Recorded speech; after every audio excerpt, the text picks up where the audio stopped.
Le cri de la terre. Le 15 mai 2026, le pape Léon XIV a fait don à son Église de sa première encyclique, qui se situe dans le registre de la doctrine sociale de l'Église, Magnificat Humanitas. Ce registre ayant été profondément marqué par le paradigme de l'écologie intégrale, on peut légitimement se poser la question de savoir si cette encyclique se situe dans le sillage de la proposition de François.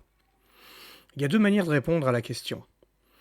Premièrement, si on estime que l'écologie intégrale est une subdivision de la doctrine sociale de l'Église, alors oui, on peut être très satisfait, ne serait-ce que parce que les principaux grands textes posant les principes de l'écologie intégrale sont cités en abondance. Laudato si, Fratelli Tutti et même Laudate Deum. On peut rajouter Evangelii Gaudium de 2014.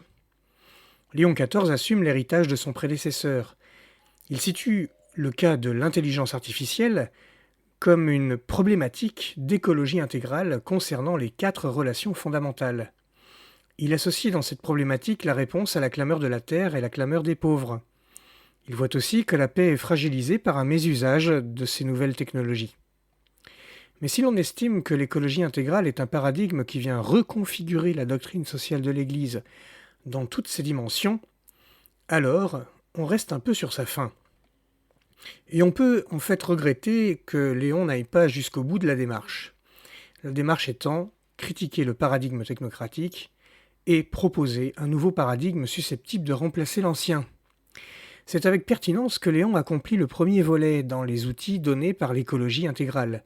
Cela pourrait se résumer avec cette phrase du paragraphe 15 de l'encyclique. Je cite : « À l'ère de l'intelligence artificielle, nous avons le devoir urgent de rester profondément humains, en préservant avec amour cette magnifique humanité qu'aucune machine ne pourra jamais remplacer dans sa splendeur. » Mais pour permettre un usage ordonné de ces nouvelles technologies, il a recours avec grande perspicacité au principe de la doctrine sociale de l'Église.